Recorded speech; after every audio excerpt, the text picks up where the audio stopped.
Hi, everyone, and thanks for joining me today. So, the bottom of the deck is the Moon card, and this can come up when you're having trouble sorting out your emotions. It can be a timing card, so the full moon this month may be of significance. You may want to really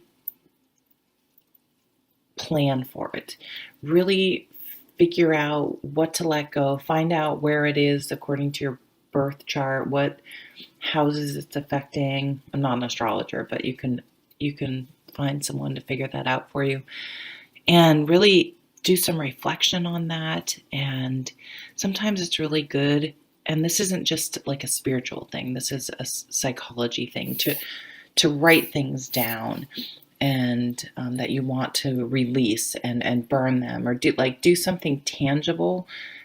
Get things down on paper, get it out of your head, and make a little ritual about releasing what you need to release. And I think that will be important because the Nine of Swords is in here, and this is the insomnia card. It's your racing thoughts, that cycle of just that negative tape we play over and over in our head, or that thing that if it gets stuck in our head in the middle of the night, we're up worrying about. And you can train your thoughts to stop this. It takes a lot of work, and it isn't easy, but it's absolutely doable. To chase these thoughts away, to release them, to train yourself to think about something else, because this will wear on you more. And you have all these good other really positive cards, but this will wear on you. There's something hidden that's been bothering you that you're just not quite conscious of. And so when those things sort of bubble to the surface, what's the word, rationalize away, give that an extra examination this month and say, is that really bothering me? Is that, could that be of more significance than I'm giving it credit for? Could that be bothering me more than I realize? Do I really need to explore that more?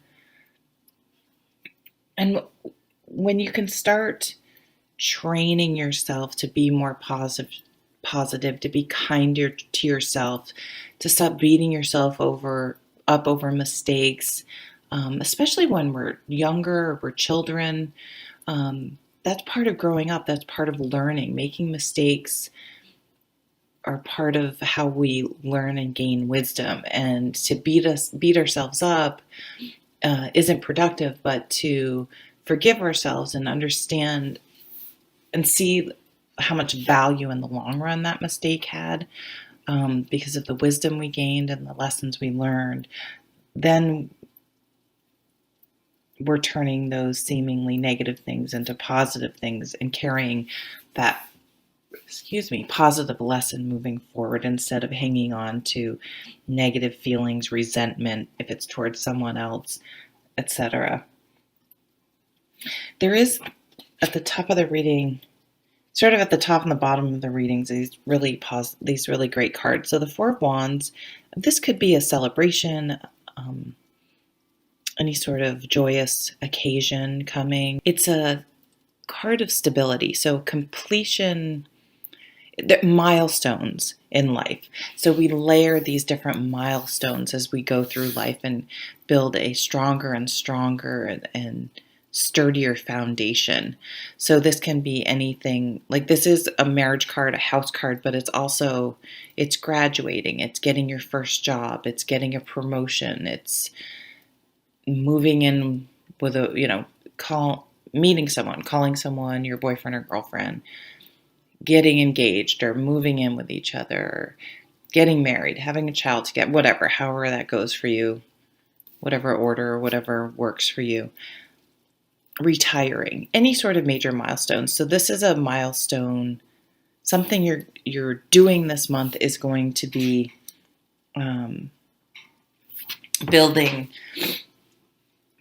continuing to build that foundation.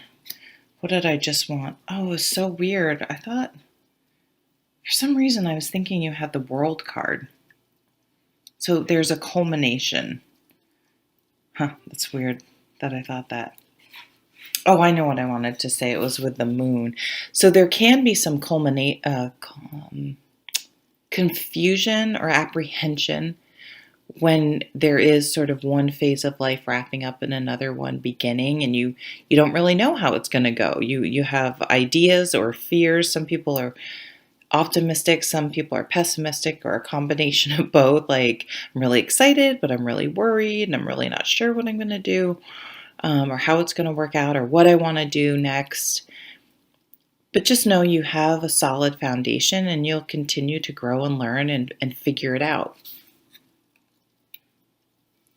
There is a job offer here, or some people may be going to school, some sort of apprenticeship.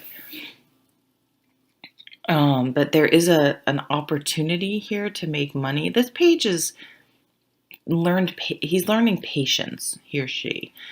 The Pentacles, suit of Pentacles is all about being able to delay instant gratification, playing the long game, really understanding if I save $5 a week now, maybe at some point that can turn into $10 a week, and then maybe $15 a week. But if I start doing that now, in 5 years, who knows?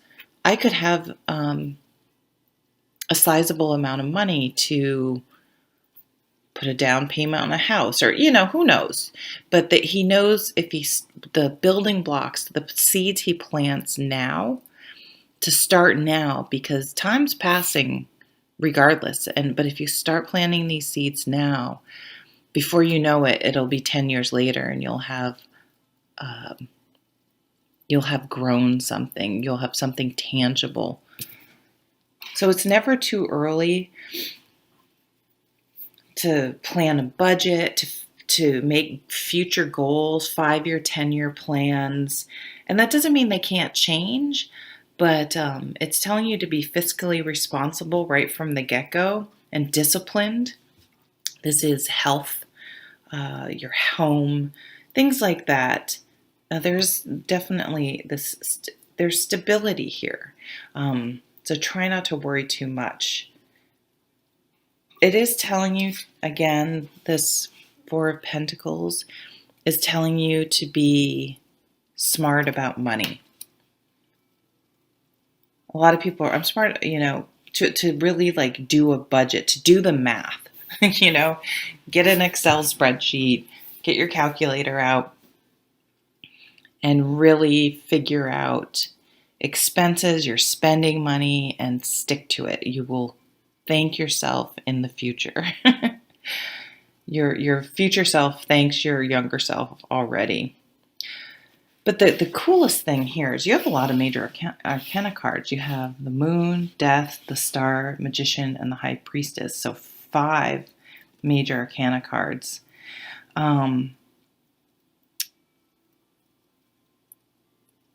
They're really telling you that if you can go after those things that you really want to do, but when you think about it, either your parents or your own or society's like, oh, you can't do that. Oh, come on, that's not practical.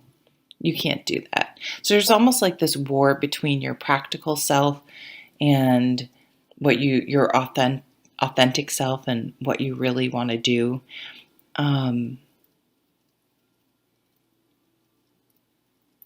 You need to explore that. You need to, because there's some fear-based thinking that's holding you back, and it's like you're staying in your comfort zone instead of, and that's so you can stay in your comfort zone by being smart fiscally, but still go after your dreams, right? So there's a dichotomy here, and the Magician says you have everything, all the tools necessary to go after your dreams. It's just how much you desire and how much, if you're willing to take that leap of faith, and how much time and energy and patience trying. And maybe you're going to fail here and fail there. And but fail is a negative word. It's learning. Okay, you'll figuring it out. That's the best way to say it. Don't look at it as failure. Look at figuring it out, learning. in the game of life. When you're in school, you take quizzes and you don't do so well on some, and then you have to study harder and figure out what. It's no different in life. It just is, it feels more significant, but it's you can get in the, get your mind in it, and instead of having it just totally sidetrack you and make you retreat back into your shell saying, oh, I effed that one up, so I got to do something different this time. And just trying to keep positive mindset. There is a transformation that will take place. This death card is, you'll never go back, which is great. The caterpillar that turns into the butterfly.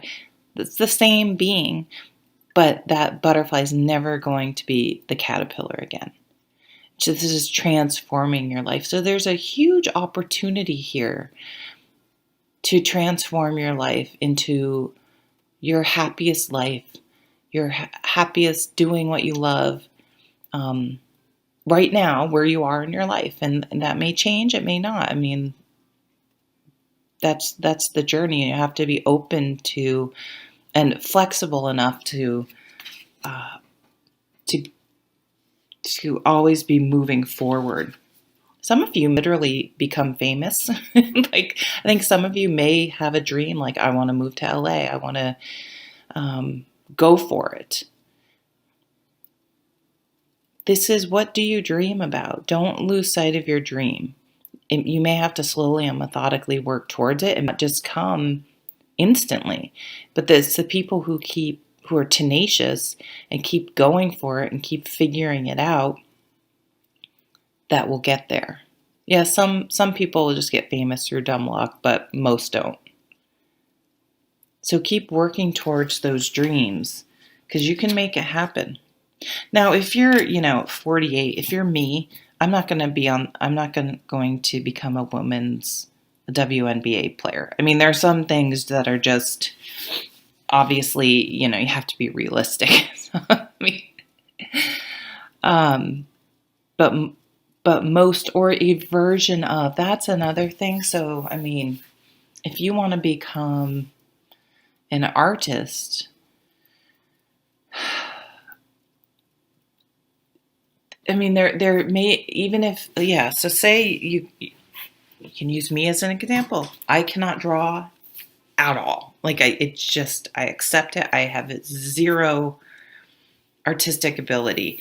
It doesn't mean, one, I couldn't take classes if it was something I really loved to do. And two, it doesn't mean I couldn't find a way to be in art without being an artist. I could still fulfill that passion in some way, and I just need to figure out what that is.